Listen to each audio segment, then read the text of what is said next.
સૌમિત્રો જય સોમનાથ. ઓમ નમઃ શિવાય. ઓમ નમો ભગવતે વાસુદેવાય નમઃ. મિત્રો આજ રોજ જોઈશું આજનો શુભ પંચાંગ. સૌથી પહેલા તો આજે એકાદશી છે. એકાદશીની બધાને ઘણી ઘણી શુભકામના. આજે તારીખ છે 25/6/2026 ને ગુરુવાર. જેઠ સુદ એકાદશી છે. આજની એકાદશી નિર્જળા એકાદશી તરીકે ઓળખવામાં આવે છે. ભીમ 11 તરીકે ઓળખવામાં આવે છે. પાંડવ એકાદશી તરીકે પણ ઓળખવામાં આવે છે. આજે મા ગાયત્રીની જન્મ જયંતિ પણ છે. આજે કેરીનું દાન કરવાનું બહુ મહત્વ છે.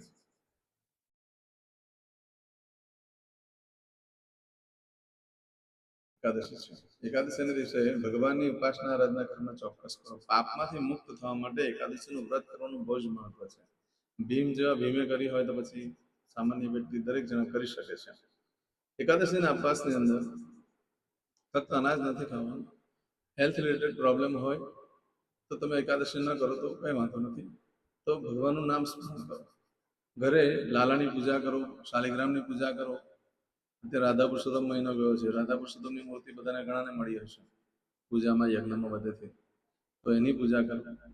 1000 તુલસીના પાન ચડાવો, 108 ચડાવો, શક્તિ પ્રમાણે તુલસીના પાન ચડાવી ભગવાનની સામે પ્રાર્થના કરો, ભગવાનને વંદન કરો. ભગવાનની ઉપાસના આરાધના કરવા માટે આજનો દિવસ બહુ શ્રેષ્ઠ થશે. આજે ભગવાનને જે પ્રાર્થના કરશો એ 6 મહિનામાં પછી એનું ફળ પ્રાપ્ત તરત જ કરાવશે. માટે ઘણો શ્રેષ્ઠ દિવસ, કારણ કે આજે નક્ષત્ર બહુ સરસ છે. જે માંગે તે મળે તેવું નક્ષત્ર છે. માટે હું તમને બધાને કહી રહ્યો છું કે આજે ભગવાનની ઉપાસના આરાધના કરો છો તો ભગવાનને એટલી પ્રાર્થના કરો કે પાપમાંથી મુક્ત કરે. પાપમાંથી મુક્ત થશો તો પુણ્યની પ્રાપ્તિ થશે. એકાદશીની બધાને ફરી પાછી ઘણી ઘણી શુભકામના. આજે જોઈશું આજનો શુભ પંચાંગ. આજે જે બાળકનો જન્મ થાય છે ને તિથિ ગણાય છે એકાદશી. એકાદશી આજે રાત્રે 8:10 પૂર્ણ થઈ જશે અને ત્યાર પછી જે બાળકનો જન્મ થાય એની 12 તિથિ ગણાશે. એકાદશીનું વ્રત કર્યા પછી બીજા દિવસે બ્રાહ્મણોને અન્નદાન કરવાનું બહુ જ મહત્વ હોય છે. તો એનાથી પેલું 11નું ફળ પ્રાપ્ત થતું હોય છે. આજે જે બાળકનો જન્મ થાય છે નક્ષત્ર ગણાય છે સ્વાતિ. સ્વાતિ નક્ષત્ર સાંજે 4:30 પૂર્ણ થઈ જાય છે. આ ઘણું શુભ નક્ષત્ર છે. સાંજે 4:30 પછી જે બાળકનો જન્મ થાય એનું વિશાખા નક્ષત્ર ગણાશે. વિશાખા નક્ષત્રમાં જ્યારે બાળકનો જન્મ થાય ત્યારે પોતાના ધનનો નાશ કરે અને પિતાના ધન સંપત્તિનો પણ નાશ કરનાર બનતા હોય છે. એટલે એની ચોક્કસ પૂજા કરવી. આજે જે બાળકનો જન્મ થાય છે યોગ ગણાય છે શિવ. શિવ યોગ આજે સવારે 10:54 પૂર્ણ થઈ જાય ત્યાર પછી જે બાળકનો જન્મ થાય સિદ્ધ યોગ ગણાશે. આજે જે બાળકનો જન્મ થાય છે એનું કરણ ગણાય છે વણિજ. વણિજ કરણ આજે સવારે 7:09 પૂર્ણ થઈ જાય અને ત્યાર પછી જે બાળકનો જન્મ થાય એનું વિષ્ટિકરણ ગણાશે. આજે જે બાળકનો જન્મ થાય છે એની રાશિ ગણાય છે તુલા. તુલા સંદક્ષર આવે છે રને તો તુલા સ્વામી શુક્ર છે. આજે આખા દેશમાં કોઈ પણ બાળકનો જન્મ થાય બધાની રાશિ તુલામાં છે. આ તુલા રાશિ 26 તારીખે બપોરે 12:34 પૂર્ણ થાય છે. એટલે ત્યાં સુધી જે બાળકોનો જન્મ થશે બધાની રાશિ તુલા ગણાશે. રાશિ તિથિ વાર નક્ષત્ર યોગ કરણનું બહુ જ મહત્વ છે. એમાં જેનો જન્મ હોય તેની ચોક્કસ પ્રમાણ પૂજા વિધિ કરેલો જીવન સરળ બની જશે. આજે જે કે મારા સબસ્ક્રાઇબ મિત્રોમાં ઘર પરમાંથી કોઈ પણ સદસ્યની વર્ષગાંઠ છે, મેરેજ એનિવર્સરી છે, બધાને મારી ઘણી ઘણી તમારા જીવનમાં ખૂબ પ્રગતિ ઉન્નતિ થાય. ભગવાન શંકર તમારી બધી મનોકામના પૂર્ણ કરે. સવારમાં ઉઠી આજનું સુકન કરી લો. એમાં આજે ગુરુવાર છે, એકાદશી છે.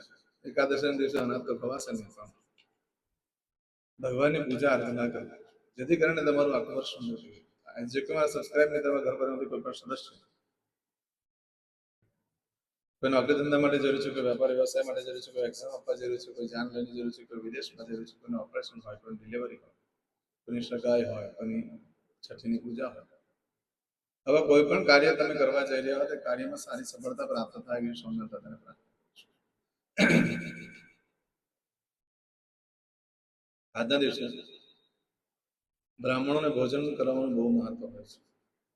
પરંતુ એકાદશી છે એટલે અન્નદાન કરી શકાય છે. ભોજન ન કરાવો તો કઈ નહીં, અન્નદાન કરી શકો છો. આજે પણ કરી શકો અને કાલે પણ કરી શકો છો. આજના દિવસે તમે ઘરેથી નીકળો છો ત્યારે કોઈ પણ કામ કરવા માટે ત્યારે ગુરુ મહારાજને વંદન કરી નીકળો. કોઈ ગુરુ ન કર્યા હોય ભગવાન કૃષ્ણ જગતના ગુરુ છે અને સર્વપ્રથમ તો માતા પિતા ગુરુ છે. માતા પિતાને વંદન કરી નીકળો. ઘરે દેવસ્થાનમાં ભગવાનને કહેવાનું કે મારા કાર્યમાં મારી સાથે રહેજો. આજે કોઈ પણ કામ કરવા માટે જાઓ છો તો એના માટે પણ એક ચોક્કસ શુભ સમયથી જ આપણે જોઈએ. પૂજા કરવાનો હોય, છઠ્ઠીની વગેરેની પૂજા હોય કે કોઈ દિવસ કાર્યનો પ્રારંભ કરવાનો હોય તો આ સમય કરી શકો છો. સવારે 6 થી 7:30 સમય શુભ રહેશે. ત્યાર પછી સવારે 10:30 થી બપોરે 3 વાગ્યા સુધીનો સમય શુભ રહેશે. સાંજે 6 થી રાત્રે 9 વાગ્યા સુધીનો સમય શુભ રહેશે. રાત્રે 12 થી આવતીકાલે મળસ્કે 1:30 સુધીનો સમય શુભ રહેશે. આવતીકાલે મળસ્કે 3 થી સવારે 6 વાગ્યા સુધીનો સમય પણ શુભ રહેશે. આ સમયગાળા દરમિયાન તમે કોઈ પણ કાર્ય કરો છો કે કાર્યમાં તમને દિવ્ય સફળતા પ્રાપ્ત થઈ શકે છે. મિત્રો, પણ આજે જે દિવસ છે તે સવારે 7 થી 9 મિનિટ સુધીનો શુભ દિવસ ગણાશે, પછી અશુભ ગણાશે. એટલે બીજા કોઈ કાર્ય કરવા માટે યોગ્ય દિવસ નથી.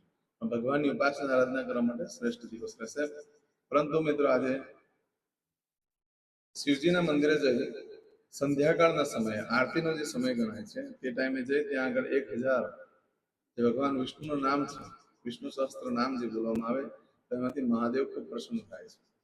ને એ બધું ન થાય, વાંચતા લખતા ન આવડતું હોય તો રામજીનું નામ ભગવાન શંકરના મંદિરમાં લેવાથી પણ ભગવાન ખૂબ પ્રસન્ન થાય છે. મહાદેવ ખૂબ કૃપા કરે છે. કારણ કે હવે પછી ભગવાન શંકરના પરિવારની પૂજા થશે 6 મહિના સુધી. દેવ સુઈ જશે ત્યાર પછીની વાત કરું છું. અત્યારે તો નિર્જળા એકાદશી છે, ત્યાર પછી જે એકાદશી આવશે એ દેવ સુવર્તી એકાદશી ગણાશે, દેવ શયની એકાદશી ગણાશે. પણ તમે ભગવાન વિષ્ણુનું નામ જો શિવના મંદિરમાં જઈને લો છો તો વધારે વિશેષ ફળ પ્રાપ્ત થાય છે. આજે જો તમારી કોઈ પણ વસ્તુ ચોરાઈ જાય સાંજે 4:30 સુધીમાં તો મળવાની શક્યતા બિલકુલ ઓછી છે, નહીં મળે. આજે સાંજે 4:30 થી લઈ આવતીકાલે સાંજે 7:16 સુધીમાં જો તમારી કોઈ વસ્તુ ચોરાઈ ગઈ, ખોવાઈ ગઈ તો 15 દિવસમાં મળે. બાકી શક્યતા ઓછી છે. આજે કોઈ પણ કામ કરવું હોય તો સવારે 7 થી 9 સુધીમાં કરી લેજો, એ સમય શુભ ગણાશે. આજે કરશો આજનો સંકલ્પ. ચમચીમાં પાણી લઈ લો. આપણે જે આ વિડીયોનો સંકલ્પ કરાવું છું, તમે એકાદશીમાં તુલસીના પાન ચડાવવાનો હોય તો પણ આ સંકલ્પ કરીને કરી શકો છો. કોઈ પણ ભગવાનની પૂજા કરવાની તો આ સંકલ્પ કરીને કરી શકાય છે. છેલ્લે સંકલ્પ પાણી મૂકો ત્યારે ભગવાન વિષ્ણુની પૂજા કરી રહ્યા છો, શિવજીની પૂજા કરે છે, બોલી ચમચીમાં પાણી લઈ લો. અદ્યતન માસનમ માસોત્તમ પરમ પવિત્ર જ્યેષ્ઠ માસે શુક્લ પક્ષ એકાદશીયામ બૃહસ્પતિ વાસન વિત્તાયામ પૂજા પતે એટલે દરેક જણાએ વિષ્ણવે નમઃ અથવા ઓમ નમો ભગવતે વાસુદેવાય નમઃ. તમે જે ભગવાનની પૂજા કરતા હોય તેનું નામ લખીને મોકલી આપજો. ભગવાનને તમારા માટે પ્રાર્થના કરીશ કે તમારું કાર્ય જલ્દીથી જલ્દી સિદ્ધ થાય.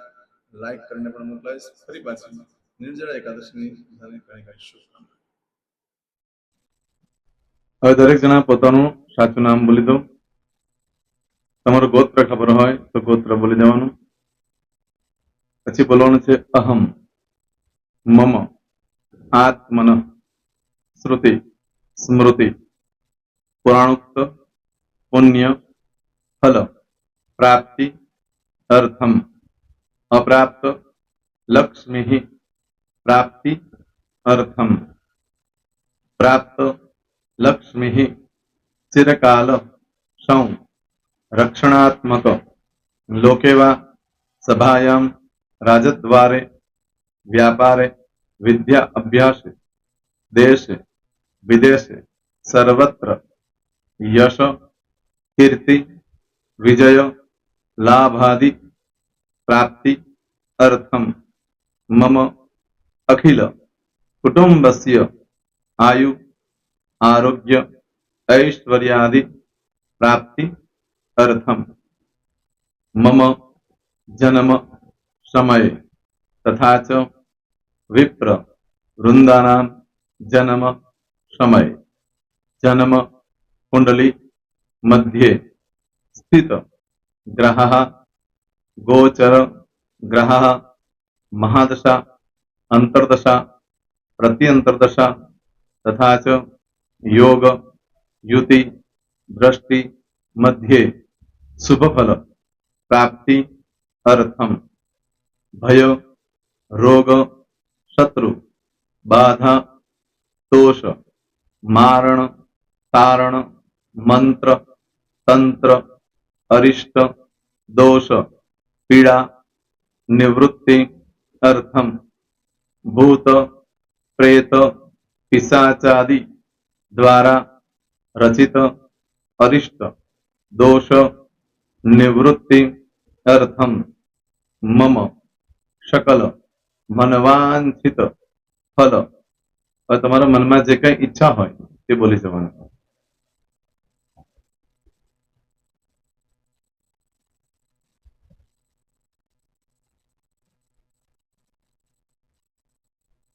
બોલવાનું અનુસારત સકલ મનવાંછિત ફલ પ્રાપ્તિ અર્થમ. હવે જે બરકતની પૂજા વાળા છે એ લોકો તો આ બધું બોલવાનું જ હોય છે, એ લોકો માટે કોઈ સ્પેશિયલ નથી. પણ જે લોકોએ હવે જે કહું છું તે લોકોએ જ બોલવાનું, જેના લગ્ન થઈ ગયા હોય એ લોકોએ બોલવાનું છે. મમ દાંપત્ય જીવન મધ્યે સુખાકારી પ્રાપ્તિ અર્થમ પુત્ર પૌત્રાદિ સંતતિ પ્રાપ્તિ અર્થમ. આ સંતાન પ્રાપ્તિ વાળા માટે પણ આવી જાય છે એમાં. દીર્ઘ આયુ આરોગ્ય ઐશ્વર્યાદિ પ્રાપ્તિ અર્થમ. તથા ચ, હવે જેના લગ્ન નથી થયા તે લોકોએ બોલવાનું. મમ જટટી વિવાહ યોગ પ્રાપ્તિ અર્થમ વિવાહ પશ્ચાત દાંપત્ય જીવન મધ્યે સુખાકારી પ્રાપ્તિ અર્થમ. હવે જે લોકોને સંતાન પ્રાપ્તિ નથી, જે લોકોને સંતાન પ્રાપ્તિ છે કરવી છે એ લોકોએ બોલવાનું. મમ દાંપત્ય જીવન મધ્યે સુખાકારી પ્રાપ્તિ અર્થમ તથા ચ દીર્ઘ આયુ આરોગ્ય ઐશ્વર્યાદિ સમન્વિત સંતતિ સુખ પ્રાપ્તિ અર્થમ. હવે જે અભ્યાસ કરી રહ્યા છો છોકરાઓ વિદ્યાર્થીઓ છે તે લોકોએ બોલવાનું છે. મમ વિદ્યા અભ્યાસ મધ્યે ઉત્તરો ઉત્તર પ્રગતિ ઉન્નતિ સાનુકૂલતા પૂર્વક દિવ્ય સફળતા પ્રાપ્તિ અર્થમ. હવે જે લોકો વિદેશમાં જવા માંગતા હોય કે શીપમાં જવા માંગતા હોય, મતલબ ભારત દેશની બહાર જઈને ધંધો વેપાર કરવા માંગતા હોય એ લોકોએ, અથવા વિદેશ જવા માંગતા હોય કાયમ માટે, એ લોકોએ બોલવાનું છે. મમ જટટી વિદેશ ગમન યોગ પ્રાપ્તિ અર્થમ વિદેશ ગમન કાર્ય મધ્યે સાનુકૂલતા પૂર્વક દિવ્ય સફળતા પ્રાપ્તિ અર્થમ. આરોગ્ય વાળા બોલવાનું છે, જેને આરોગ્યની પૂજા આપેલી હોય એ લોકોએ. એમ તો દરેક જણા જ બોલવાનું. બોલો મમ આયુ આરોગ્ય ઐશ્વર્યાદિ પ્રાપ્તિ અર્થમ.